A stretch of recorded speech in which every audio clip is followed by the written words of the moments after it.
Bizim köyümüzde hiç elektrik yok. 21'lik bir köy, elektrikimiz yok. Bu Ramazan ayında doğru dürüst elektrik görmedik. Ama faturalar gelince faturalar kabarık. Her evde 4-5 milyar geliyor. Ben Mardin Sayın Vali ve onun yanında rica ediyorum, şikayet ediyorum. Bu köy kimse aran soran yok. Allah için bu köye bütün etkilere şikayet ediyorum. Ya bayram namazında kestiler. Teravih namazında kestiler. Dün akşam sabaha kadar elektrikimiz yok. Bazı insanlar, hayvanlar besliyorlar. Süt sakacak makine kimse çalıştıramıyor. Bütün köyde marketleri var, hastalar var. Namaz kılmak için elektrikimiz yok. Allah için bizim Mardin valisi onun yanında şikayetçiyim. Bizimle yardımcı olsun. Vallahi hani bütün dışarı atmışlar. Bizim köyümüzde bildiğim kişi kimse kaçak kullanamıyor. Bizim köyümüzde hiç şansı yok, elektriği yok. Ama fatura kabarık geliyor. 4 milyar, 3 milyar, 5 milyar. Benim Hacı Ali'nin Mehmet'i, o da benim hiç elektriğe hiç gelmiyor. Vallahi ben diyor bu akiller koyun her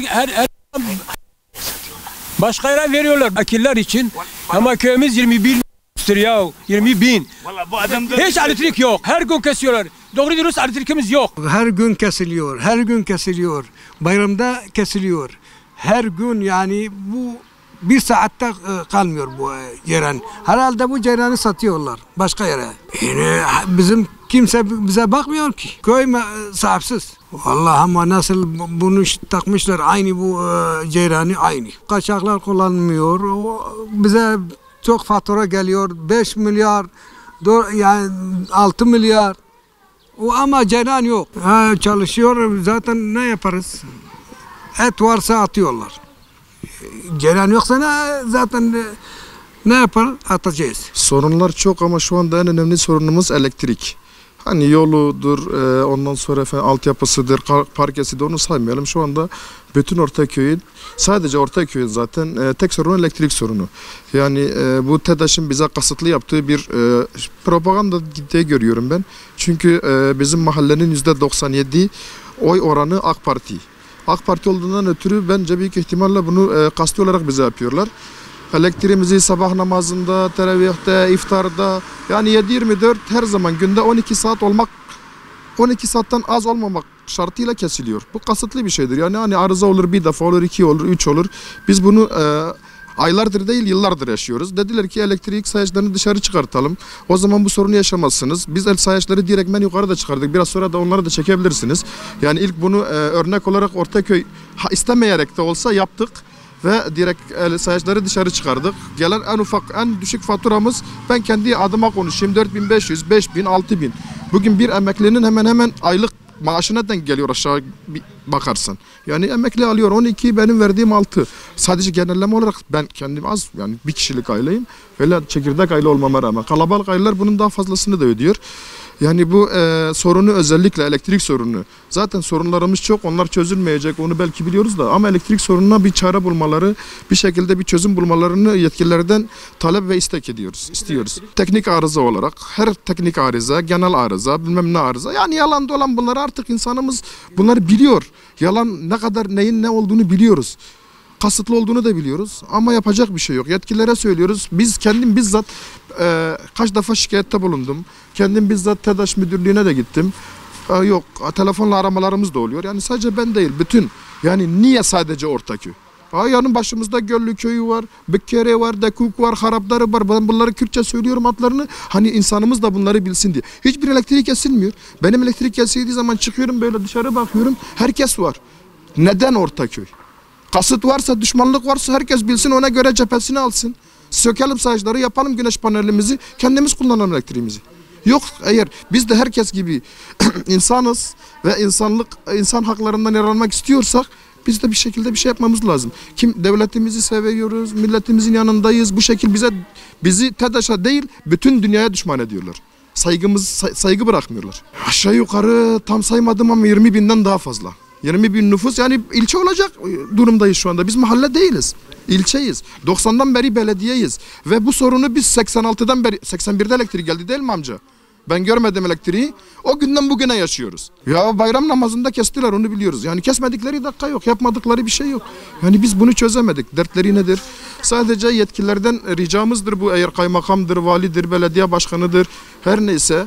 Gerekirse bunu meclise taşısınlar. Buna bir hal çare bulsunlar. Elektrik faturası 5-6 milyardan aşağı gelen yok ki. Yani neye istinaden? Ben İstanbul'da da yaşadım. Benim orada gelen elektrik faturam bir Mardin ya, şurası yanı başımız. Aynı tarifeyi kullanmıyoruz. Böyle bir şey mi var ya? Kaçak oranlarına baktığın zaman en az kaçak kayıp Ortaköy'de var. %3. Diğer yerlerde en az 15-20'dir. Gerekiyor mu? Abi diyalize bağlı olan var, makineye bağlı olan var, efendime söyleyeyim hayvancılıkla uğraşan insanlarımız var, sağma makinesi var, oksijen tüpüne bağlı insanlarımız var. Yani bunlar gerçi onlar için bunlar çok önemsiz şeyler bence. Onlar takmıyorlar. Onlar sadece diyorlar ki biz ortak elektriğini keselim ne olursa olsun. Yani benim düşüncem bu. İnşallah yetkililer duyar sesimizi. En azından ufak da olsa bir çare bulmaya çalışırlar. Soruna ama ceyrana ben yine.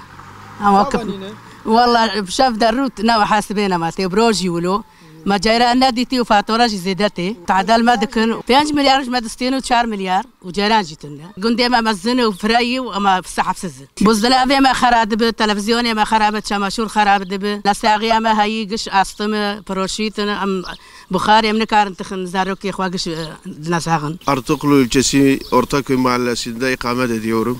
Esnafım. Sorun elektrik sorunu. Arkamda gördüğünüz iş yerim. Yıllardır elektrik kesintisiyle karşı karşıyayız.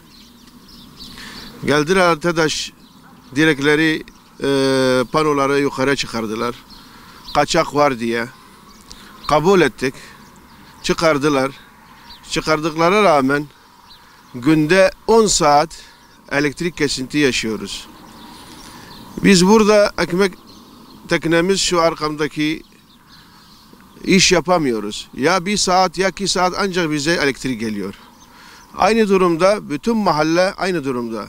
Bakkallar olsun, kasaplar olsun, bütün dondurucular olsun, yemeğimiz, konservelerimiz hepsi çürüyor. Hasta olanlar var, yatalak olanlar var. Yani bu TEDAŞ'ın yaptığı zulüm hiçbir yerde yapılmıyor. Bu direkleri geldikten beri böyle sorun çok yaşıyoruz. Yani buna bir çözüm, buna bir şey yapmaları lazım.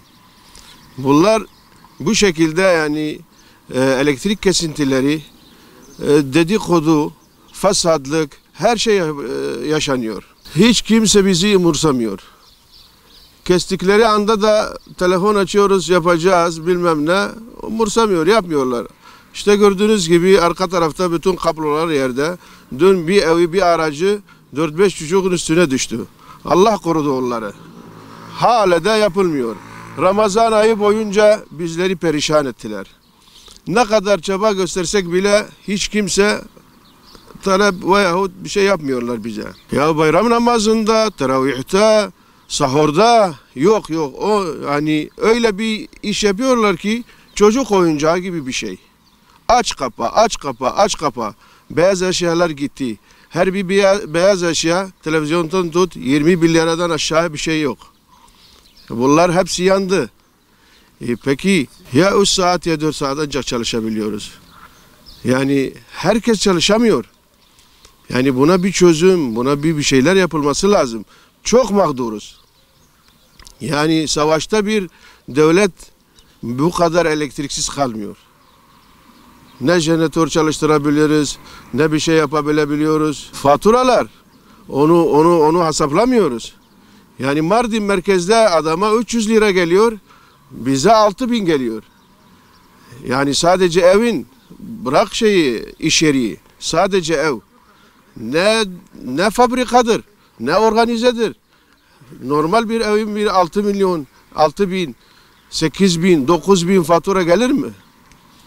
Artı bunlar bizden yiyor. Kaçak biz kullanmıyoruz. Kendileri kaçak kullanıyor. Yetkililerden çözüm bekliyoruz. Efendim sorunumuz bu, elektrik sorunumuz var. Sayın yetkililere buradan sesleniyorum Ortaköy'den. Her bir eve bir kişinin 3-4 milyar faturası geliyor. Her ikide biri elektriğimiz kesiyor. Ne hakla ne hukuk, bize soran yok mu? Bize niye? Ne fırtına var, ne rüzgar var, ne yağış var, ne bir şey var. Niye elektriğimizi kesiyorlar? Bu nedir? 2 yıldan beri, 3 yıldan beri elektrik düzgün görmüyoruz efendim. Yetkililere sesleniyorum. Bugünden itibaren herkesten bu itiraz ediyorum. Düzgün elektriğimiz düzgün bir şekilde gelmesi gerekiyor, rica ediyorum. Efendim sayıcılar direkte kimse durduramıyor. Efendim ne hakla elektriğimizi kesiyorlar. Şu an Mardin Artuklu Ortaköy'deyiz. Şu an elektriksel sorunlarımız var.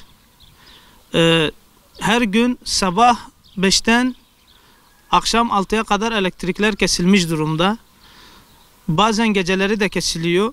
Yani elektrik bize gelmediğine rağmen faturalar her ay 5.000-6.000 üstü geliyor. Niçin kesiliyor? Bunun sebebini de henüz bilmiyoruz. TEDAŞ'a her aradığımız zaman elektriksel arızalar olduğundan dolayı bize böyle bildirimler veriyorlar ama biz artık bunlara inanmıyoruz. Çünkü her gün arıza üst üste arıza olma ihtimali bir kere yok.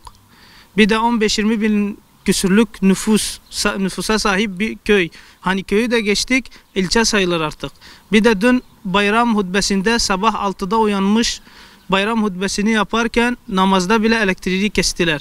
Yani artık hutbeyi bile anlamadan camiden çıktık. Bu hemen hemen 5 yıla yakın sürüyor böyle. Sayaçlar işte gördüğün gibi işte bizim evin önünde direk var, istersen sayıcıca çekebilirsin.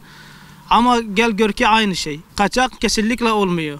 Kaçak olsa zaten sayıcıları çıkartmazlardı ki. Yetkililerden yani şu an yetkililerden Sayın Mardin Büyükşehir Belediyesi Başkanı, Mardin Valisi'ne çağrımızı ve sesimizi duyurmak istiyoruz. Çünkü artık insanlar işini yapamıyor. Burada yıkamacılar var, elektriksel sorunlar var. Onları halletmemiz gerekirken onlara da ulaşım artık olmuyor. Millet yani gerçekten çok zor durumda.